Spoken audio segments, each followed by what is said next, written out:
والے ہیں تو سنو، جو رب کریم نے دنیا میں کرم نوازی کی تھی، جو عزت سے نوازا تھا، ارے آگے بھی اس سے بڑی عزت عطا فرما دی،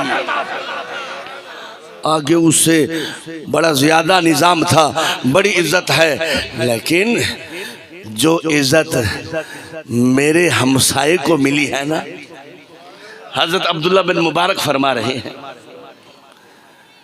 مجھ پر تو کرم ہے، لیکن وہ جو عزت آگے اللہ کریم نے میرے ہمسائے کو دی ہے نا، جو مقام اسے ملا ہے، جو عزت افزائی اس کی ہوئی ہے، تو میں تابعی ہو کر، عالم دین ہو کر، فقیہ العصر ہو کر، میں اس کے مقام پر اس کی عزت پہ رشک کر رہا ہوں کہ کاش مجھے بھی وہ مقام مل جاتا۔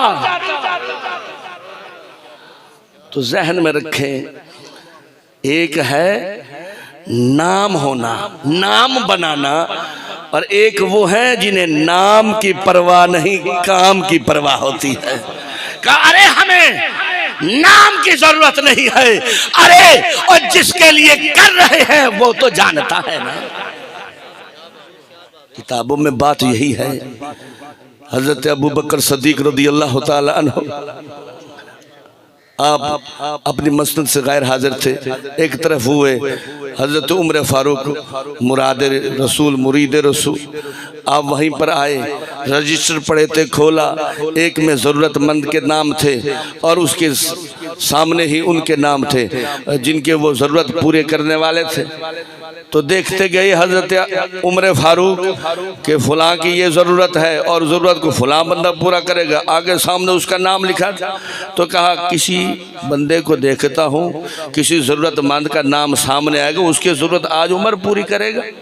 دیکھتے گئے، لیکن ہر کسی کی ضرورت کو پورا کرنے والا تھا، لیکن ایک نام آیا اور وہ نام ایک بیوہ عورت کا تھا، محلے کا پتہ لکھا ہے، گھر کا پتہ لکھا ہے، لیکن ان کی ضرورت کو پورا کرنے والے کا نام نہ لکھا تھا، وہ جگہ خالی تھی۔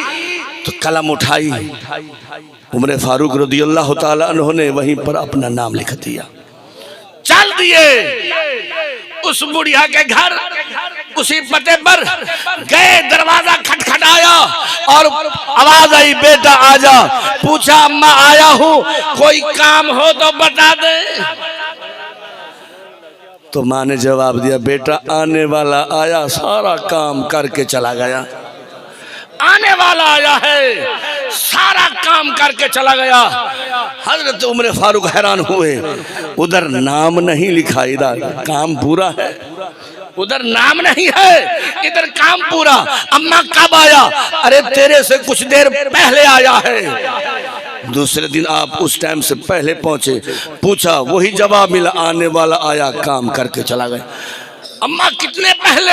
ارے تیرے سے کچھ دیر قبل، 2-3 دن گزر گئے، ہر بار وہ پہلے تھا۔ تو پھر کیا ہوا؟ حضرت عمر فاروق رضی اللہ تعالیٰ عنہ رات کو وہیں پر آ گئے، اسی محلے میں رک گئے اور کہا دیکھوں گا وہ ہے کون، ادھر نام نہیں لکھا، ادھر کام پورا ہے۔ رات گزرتی گئی، جیسے نور حضور کا ٹائم آیا، سحری کا ٹائم آیا، کیا دیکھا؟ نقاب پوش، پاؤں میں جوتا نہیں ہے، وہ آ رہا ہے، بڑھیا کے گھر کے قریب ہوا، پیچھے حضرت عمر فاروق آئے اور روکا وہیں پر، اے جانے والے، جس کے نام پہ تو جا رہا ہے اسی کا واسطہ دیتا ہوں، رک جا۔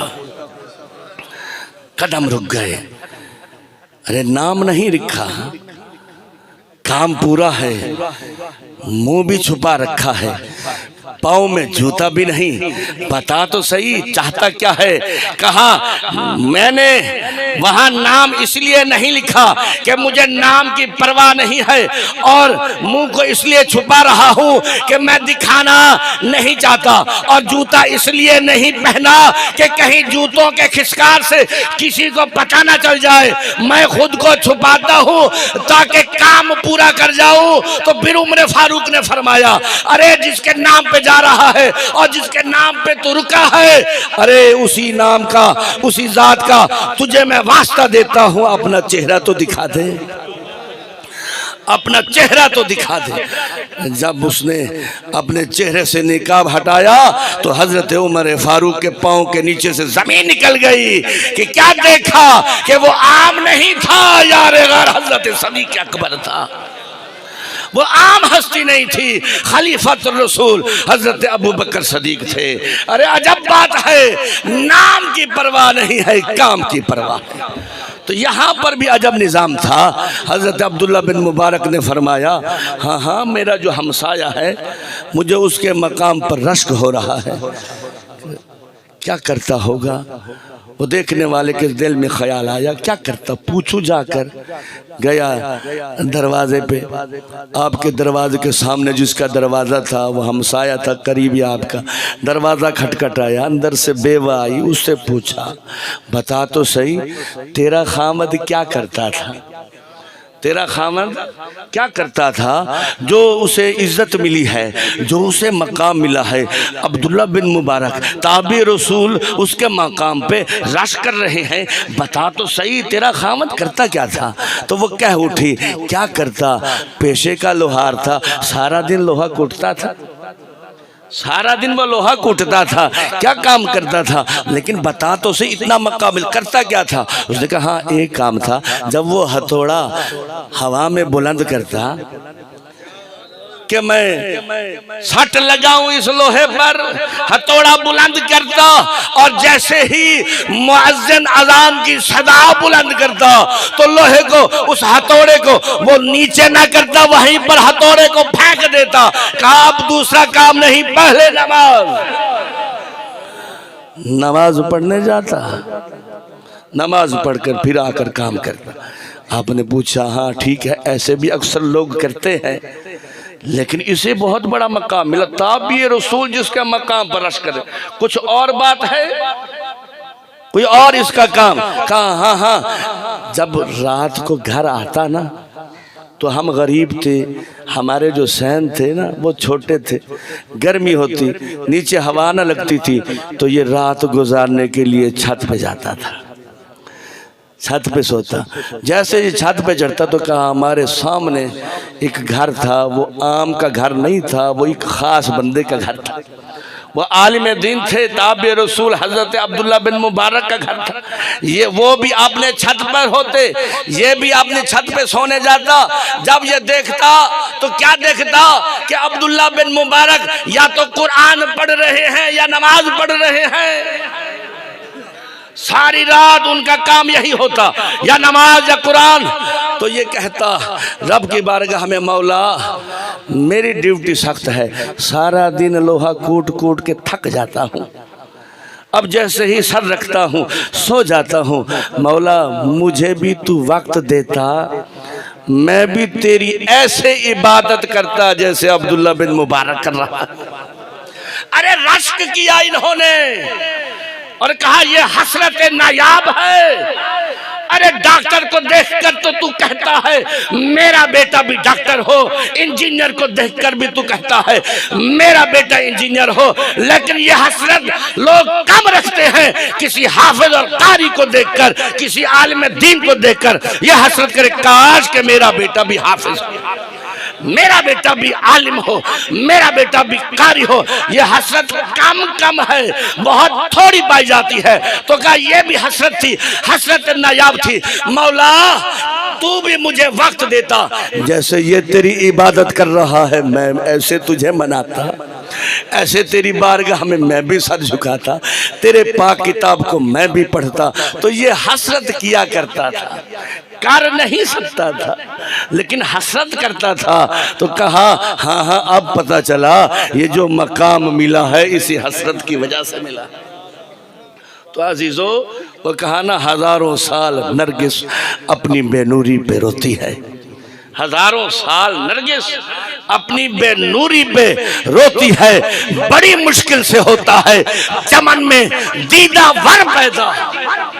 ہم نے دیکھے ہیں، بڑے استاد بھی دیکھے ہیں، بڑے بڑے پروفیسر دیکھے ہیں، لیکچرار دیکھے ہیں، لیکن جب وہ اپنے پیشے سے مخلص نہ ہو تو ان کے بچے نہیں پڑھتے۔ کہا یہ بات حقیقی ہے، جو جتنا مخلص ہوگا اسے ثمرہ اسے گھر میں دیا جاتا ہے۔ تو قربان جائے میں قبلہ استاد محترم خدا بخش صاحب کی عزت اور ان کو میں سلام پیش کرتا ہوں، یار انہیں جو ثمرہ رب کریم نے گھر میں عطا کر دیا۔ سارے بچے قرآن کے حافظ ہیں، عالم ہیں، رنگ لگ گیا یار، جیسے دوسروں کے بچوں پر توجہ کی ہے اور ان کے ساتھ مخلص ہوئے اور اس اخلاص کا صلہ اللہ کریم نے انہیں بھی عطا فرما دیا۔ تو عزیزان گرامی، اور یہ دیے سے دیے جل گئے ہیں، اور اللہ کریم نے ایک دیے کے بدلے الحمدللہ بہت سارے دیے۔ اللہ کریم انہی کے عمر دراز فرمائے۔ اور قربان جائے یارو، واقعتاً کام کر دکھلایا، اور وہ بات ہے نا کہ پانی بھرن سہیلیاں رنگ رنگ دے گھڑے۔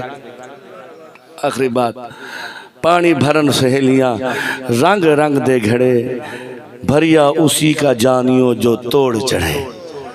ارے قبول وہ اولاد ہے، قبول وہ رزلٹ ہے جو پہلے نمبر پر آ جائے، جو یار کی بارگاہ میں مقبول ہو جائے۔ تو الحمدللہ اللہ نے سبھی پر کرم نوازی فرما دی، اور ہم آئے ہیں انہیں تحفہ دینے کے لیے، حقیقتاً انہوں نے ہمیں تحفہ دے دیا ہے۔